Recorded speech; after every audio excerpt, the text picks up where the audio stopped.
وہ اللہ سے راضی ہے، اللہ ان سے راضی، اللہ ان سے راضی۔ ایک ایک حکم آقا پر گزری جن کی ساری عمر، اللہ ان سے راضی۔ السلام علیکم ورحمۃ اللہ وبرکاتہ، نحمدہ ونصلی علی رسولہ الکریم، اما بعد، اعوذ باللہ من الشیطان الرجیم، بسم اللہ الرحمن الرحیم، رب اشرح لی صدری ویسر لی امری واحلل عقدۃ من لسانی یفقہوا قولی۔ ناظرین، پروگرام روشنی کے مینار کے ساتھ کول اسکندر حاضر ہے۔ ناظرین، رمضان کا مہینہ ہے، وہ مہینہ ہے کہ جس میں ہم اپنا تعلق، اپنی محبت اللہ اور اس کے رسول صلی اللہ علیہ وسلم سے بہت بہت بڑھائیں۔ ناظرین، اللہ تعالیٰ سے محبت کی جب ہم بات کرتے ہیں تو سوال یہ ہوتا ہے کہ وہ محبت کیسے بڑھائی جائے گی، ہم کیسے اللہ کو جانیں گے؟ اس کے لیے سب سے بہتر طریقہ یہ ہے کہ اللہ تعالیٰ کے ناموں کو جانیں، اللہ تعالیٰ کی صفات کو جانیں کہ اللہ تعالیٰ کے اندر کیا کیا ہے، تاکہ اس سے ہم جان سکیں کہ اللہ تعالیٰ کی قدرت کیا ہے، اللہ تعالیٰ ہمارے لیے کیا کچھ کر سکتا ہے۔ کسی کو بھی جانے بغیر آپ کا 100% اس پہ توکل اور اعتماد نہیں ہو سکتا۔ جب ہم اللہ کو جان جائیں گے تو ہمیں پورا یقین ہو جائے گا کہ واقعی وہ ہمارا ہر بگڑا ہوا کام اور ہر کام کروا سکتا ہے۔ اسی طریقے سے رسول صلی اللہ علیہ وسلم سے محبت، وہ محبت کیسے ہوگی؟ اللہ کے رسول صلی اللہ علیہ وسلم کی سیرت کو جان کے، حدیث پڑھ کر۔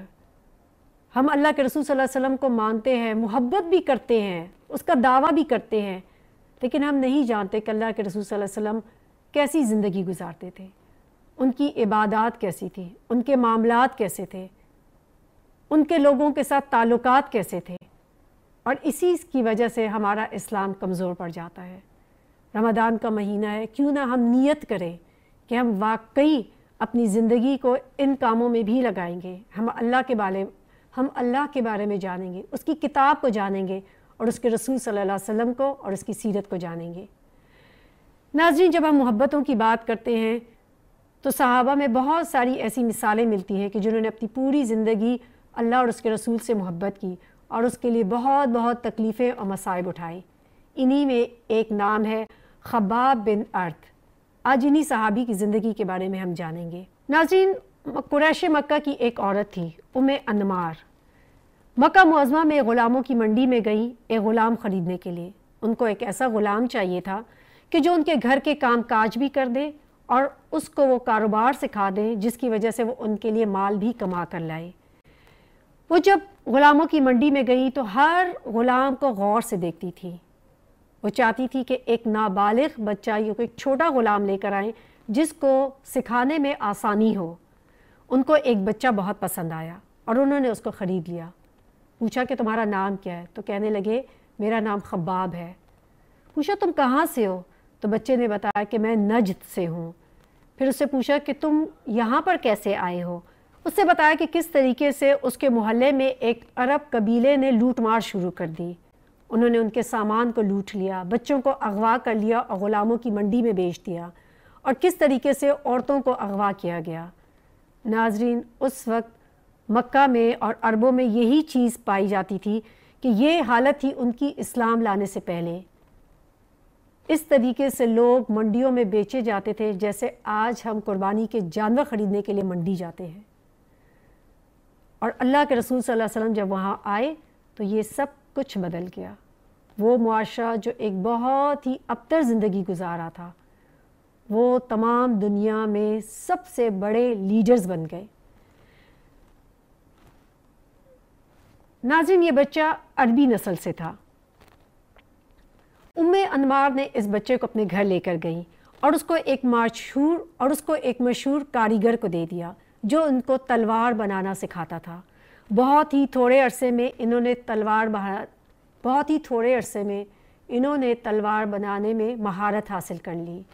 اتنی اچھی تلوار بناتے تھے کہ لوگ بہت خوشی سے ان کے ہاتھ کی بنی ہوئی آ کر تلوار خریدتے تھے۔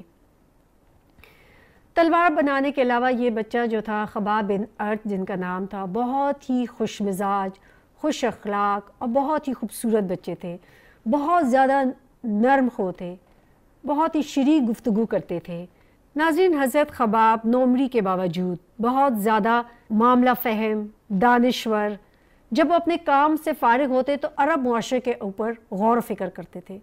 وہ سوچتے تھے کہ کب کچھ ایسا ہوگا کہ یہ پورا معاشرہ جہالت سے اور گمراہی کی زندگی سے نکل آئے گا۔ ان کا دل دہل جاتا تھا جب یہ معاشرہ اپنے سے کمزور لوگوں پہ ظلم کرتا تھا۔ وہ اس بات سے ڈرتے تھے کہ کب اللہ تعالیٰ کا عذاب آ جائے گا اور ان سب لوگوں کو اللہ تعالیٰ تہس نہس کر دے گا۔ وہ اکثر کہا کرتے تھے کہ اگر اللہ تعالیٰ ان کو لمبی عمر دے تو وہ اپنی آنکھوں سے یہ حال دیکھنا چاہتے ہیں کہ اس معاشرے کا کیا رزلٹ ہوتا ہے، یا اس معاشرے کا آخر حال کیا ہوگا، ان کا انجام کیا ہوگا، کب یہاں پہ اس معاشرے پہ طلوع ہوگا سورج اور تبدیلی آ جائے گی۔ ناظرین، حضرت خباب کو بہت زیادہ انتظار نہیں کرنا پڑا تھا، اور پھر اللہ کے رسول صلی اللہ علیہ وسلم ایک سورج کی طرح نمودار ہوئے اور آپ نے نبوت کا دعویٰ کیا۔ جب ان کو معلوم ہوا حضرت محمد صلی اللہ علیہ وسلم کے بارے میں تو آپ بہت خوش ہوئے اور فوراً اللہ کے رسول صلی اللہ علیہ وسلم سے ملنے کے لیے روانہ ہو گئے۔ جب آپ نے اللہ کے رسول صلی اللہ علیہ وسلم کے منہ مبارک سے وہ کلمات سنے جو وہ حق کی طرف بلاتے تھے تو آپ کو ایسا لگتا تھا کہ ان کے منہ سے کوئی ایک موتیوں کی لڑیاں ہیں جو ڈھل رہی ہیں، گر رہی ہیں۔ آپ کی باتوں کا ان کے دل پر اتنا اثر ہوا کہ اللہ کے رسول صلی اللہ علیہ وسلم کو فوراً فرمایا کہ آپ اپنا ہاتھ دیں کہ میں آپ کے ہاتھ پر بیعت کر لوں، اور آپ نے فوراً کلمہ حق پڑھ لیا کہ میں گواہی دیتا ہوں کہ اللہ کے سوا کوئی معبود حقیقی نہیں اور محمد صلی اللہ علیہ وسلم اللہ کے بندے اور اس کے رسول ہیں۔ کہا جاتا ہے کہ سیرت نگار کہتے ہیں کہ حضرت خباب بن ارت چھٹے نمبر پر تھے ان مسلمانوں میں جن کو اسلام قبول کرنے کا اعزاز حاصل ہوا۔ حضرت خباب نے اپنے اسلام کو چھپایا نہیں۔ جیسے ہی ان کی مالکن کو یہ خبر ملی تو انمار غصے سے پاگل ہو گئی۔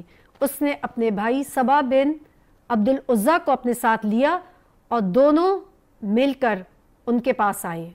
ان کو اس چیز کا بہت غصہ تھا کہ ایک کمزور غلام کس طریقے سے اس کے اندر اتنی ہمت ہے کہ وہ ہم سے پوچھے بغیر اسلام قبول کر سکتا ہے۔ جب وہ حضرت خباب کے پاس آئے تو وہ کیا دیکھتی ہیں کہ وہ اپنے کام میں مصروف ہیں۔ ان سے کہا کہ اے خباب، ہمیں ایک ایسی خبر ملی ہے کہ ہم نہیں مان سکتے کہ یہ واقعی صحیح ہے۔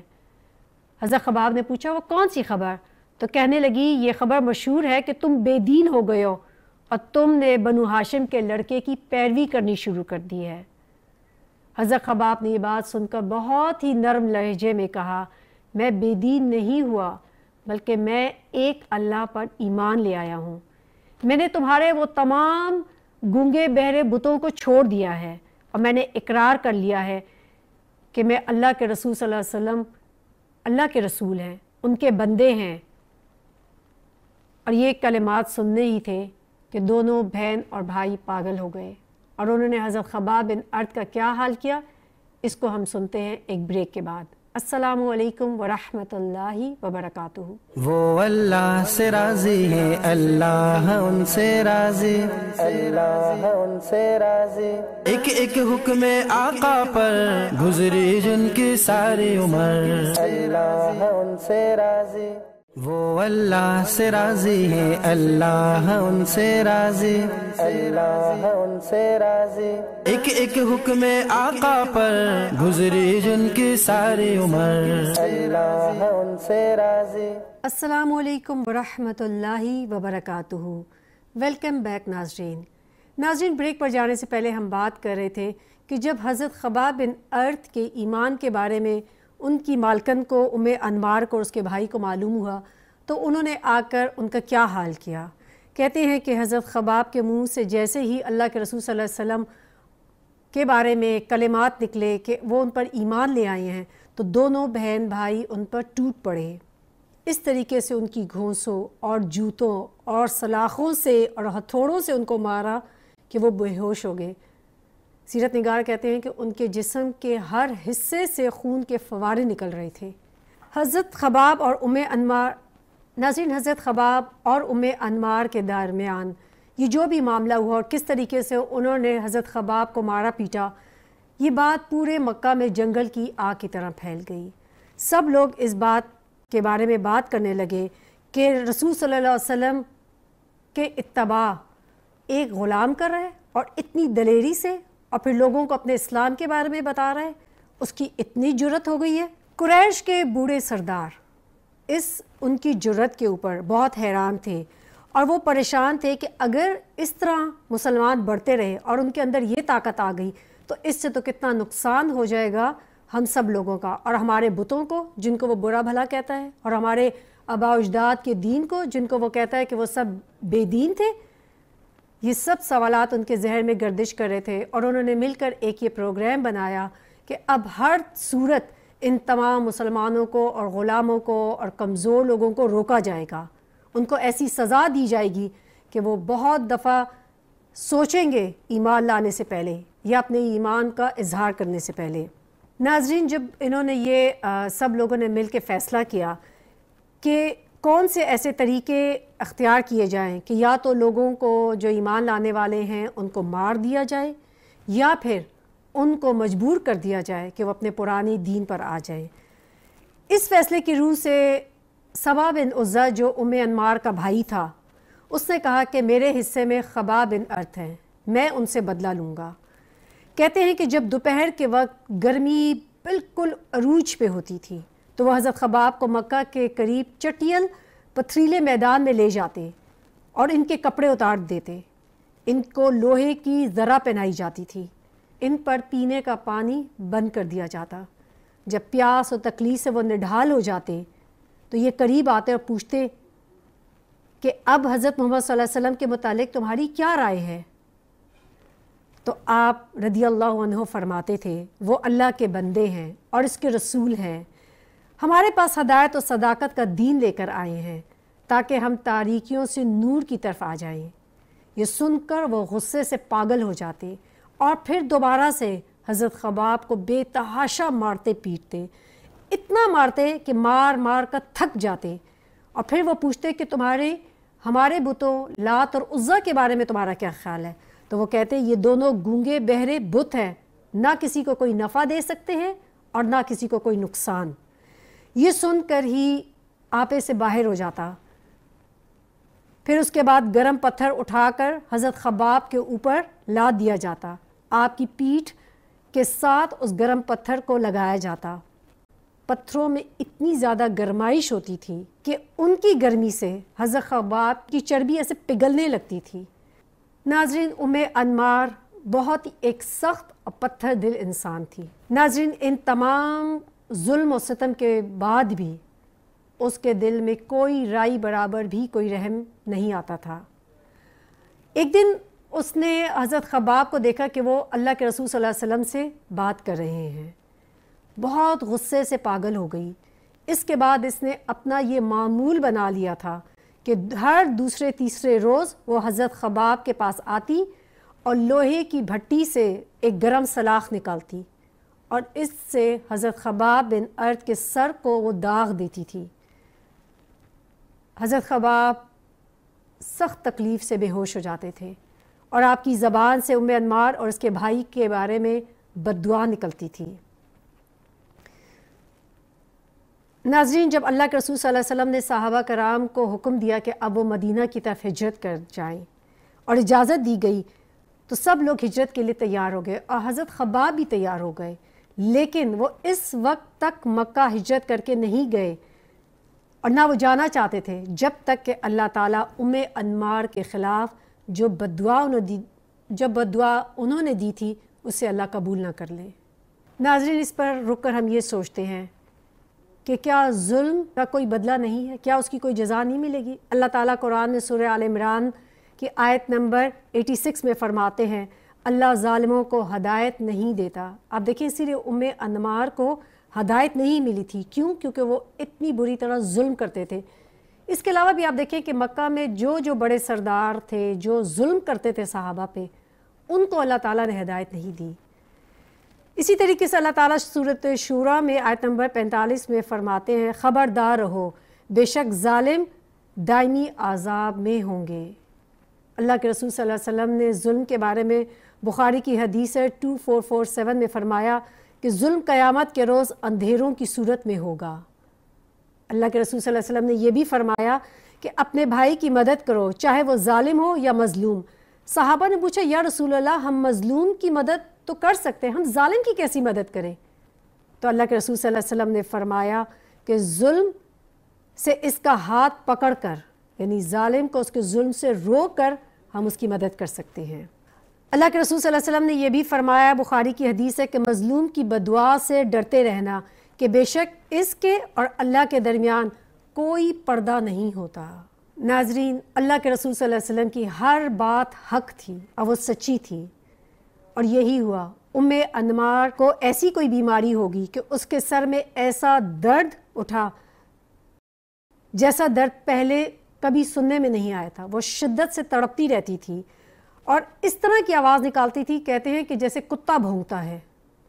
ان کے بھائی نے تمام حکیم اور سب کو ڈھونڈ لیا، پھر ان کو ایک ایسا حکیم ملا کہ جس نے ان کا یہ علاج بتایا کہ ان کے سر پر سلاخ گرم کر کے لگائی جائے، اور جب ان کے سر پہ سلاخ گرم کر کے لگائی جاتی تو اس کے بعد تھوڑے دیر کے لیے وہ بہتر ہوتی اور پھر دوبارہ وہ اپنے درد سے چیختی رہتی تھی۔ اللہ تعالیٰ نے حضرت خباب بن ارت کی بددعا اس کے خلاف قبول کر لی۔ ناظرین، ہم سب کو ظلم کرتے وقت ڈرنا چاہیے کہ کہیں ہم بھی اللہ کی پکڑ میں نہ آ جائیں، چاہے کہ جس پر ظلم کیا جا رہا ہے، چاہے وہ مسلمان ہے غیر مسلم ہے، سب اللہ کے بندے ہیں اور اللہ سب کا رب ہے۔ ناظرین، حضرت خباب بن ارت کے بارے میں یہ بھی سنایا جاتا ہے واقعہ کہ حضرت عمر رضی اللہ عنہ انہی کی وجہ سے اسلام لے کر آئے۔ حضرت عمر رضی اللہ عنہ جب اپنی بہن فاطمہ کے اسلام کے بارے میں ان کو معلوم ہوا تو لوگوں نے کہا کہ جاؤ اپنے گھر میں دیکھو کہ کیا حال ہے۔ تو حضرت عمر جب ان کے گھر گئے تو اس وقت ان کی بہن فاطمہ اور ان کے شوہر کو یہی خباب بن ارت جو ہیں وہ قرآن سکھا رہے تھے، اور انہی کے قرآن کی تلاوت کرنے سے حضرت عمر رضی اللہ عنہ اسلام لے کر آئے، اور آپ نے جا کر اللہ کے رسول صلی اللہ علیہ وسلم کے ہاتھ پر بیعت کی۔ حضرت خباب بن ارت کے بارے میں مزید جانیں گے ایک بریک کے بعد۔ السلام علیکم ورحمۃ اللہ وبرکاتہ۔ وہ اللہ سے راضی ہے، اللہ ان سے راضی، اللہ ان سے راضی۔ ایک ایک حکم آقا پر گزری جن کی ساری عمر، اللہ ان سے راضی۔ وہ اللہ سے راضی ہے، اللہ ان سے راضی، اللہ ان سے راضی۔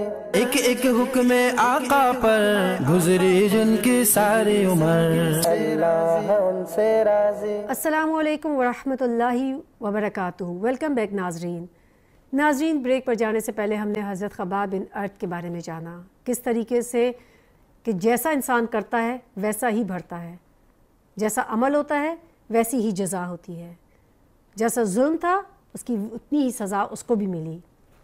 ناظرین، حضرت خباب بن ارت پھر اس کے بعد مدینہ آ گئے۔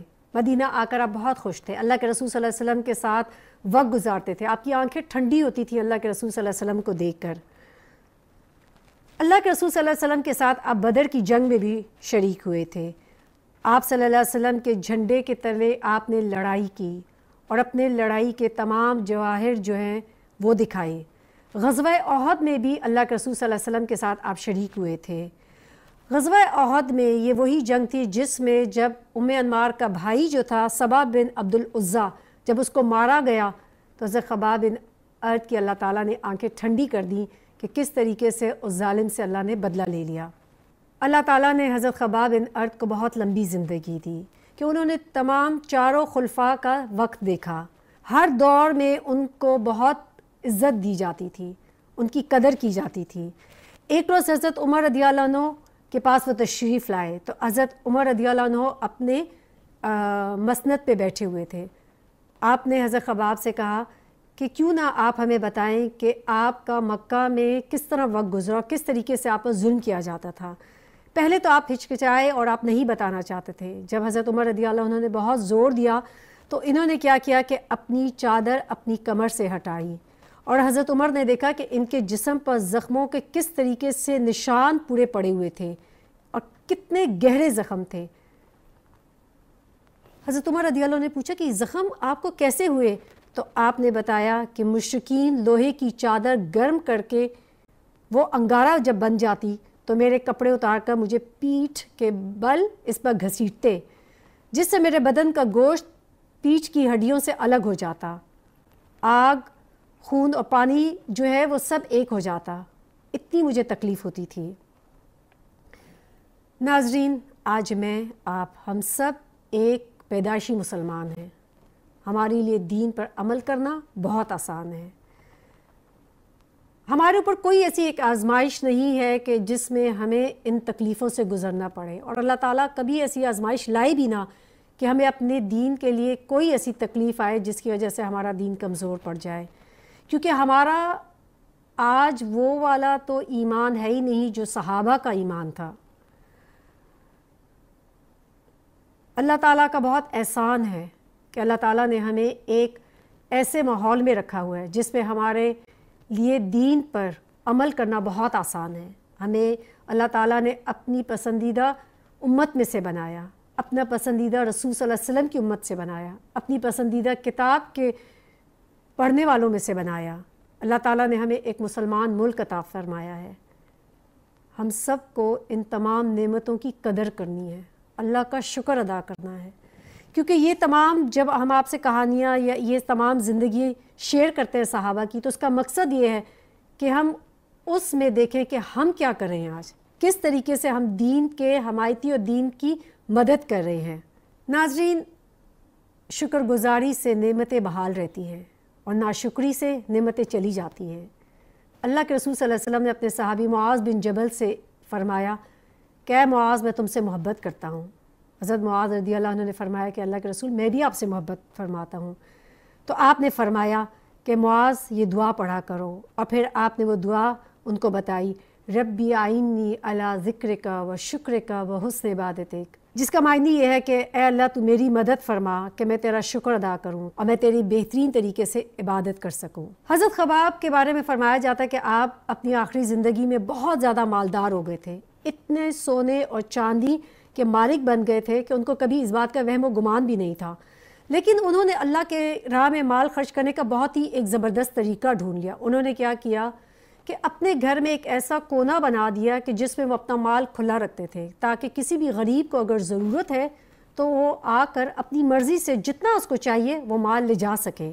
کسی بھی غریب مفلس کو ان کے گھر آنے سے پہلے کوئی اجازت نہیں لینی پڑتی تھی، ہر کوئی اپنی مرضی سے جتنی اس کو ضرورت ہوتی وہ لے کر چلا جاتا، اور اس پر بھی حضرت خباب ڈرتے رہتے تھے۔ ان کو یہ ڈر ہوتا تھا کہ اس مال کے متعلق کہیں قیامت کے دن اللہ تعالیٰ مجھ سے سوال نہ کر لے، اور اگر اس سے سوال کر لیا تو میں اس کا حساب کیسے دوں گا۔ فرمایا جاتا ہے صاحب کہ جب حضرت خباب بالکل اپنے آخری وقت میں تھے تو جب ان کے پاس صحابہ آئے تو انہوں نے فرمایا کہ اس گھر میں میرے پاس 80,000 درہم ہے، اللہ کی قسم میں نے کبھی ان کو نہیں چھپایا اور نہ کسی سائل کو میں نے محروم واپس لوٹایا۔ یہ بات کہی اور ابزاروں کو تا رونے لگے۔ آپ سے پوچھا گیا کہ آپ کیوں رو رہے ہیں؟ تو فرمایا کہ میں اس لیے روتا ہوں کہ میرے بہت سے ساتھی اس دنیا سے اس حالت میں چلے گئے کہ انہیں دنیاوی مال سے کچھ نہ ملا، مجھے یہ مال مل گیا اور مجھے یہ ڈر ہے کہ یہ مال کہیں میرے اعمال صالح کا بدلہ نہ ہو اور آخرت میں کہیں محروم نہ رہ جاؤں۔ حضرت علی رضی اللہ عنہ جب ان کی قبر کے پاس کھڑے تھے تو فرمانے لگے کہ اللہ خباب رضی اللہ عنہ پر رحم فرمائے، اس نے دلی رغبت سے اسلام قبول کیا، خوش دلی سے ہجرت کی اور مجاہد کے روپ میں زندگی بسر کی۔ اللہ تعالیٰ نیکی کرنے والے کا اجر ہرگز ضائع نہیں کرتا۔ اللہ تعالیٰ سے دعا ہے کہ اللہ تعالیٰ ہمیں بھی ایسا ایمان عطا فرمائے، صدقہ خیرات کرنے کی توفیق عطا فرمائے، اللہ تعالیٰ ہمارے دلوں کو اسلام کے لیے کھول دے۔ وآخر دعوانا ان الحمد للہ رب العالمین، سبحانک اللہم و بحمدک، اشہد ان لا الہ الا انت، استغفرک و اتوب الیک۔ السلام علیکم ورحمۃ اللہ وبرکاتہ۔ وہ اللہ سے راضی ہیں، اللہ ان سے راضی، اللہ ان سے راضی۔ ایک ایک حکم آقا پر گزری جن کی ساری عمر، اللہ ان سے راضی۔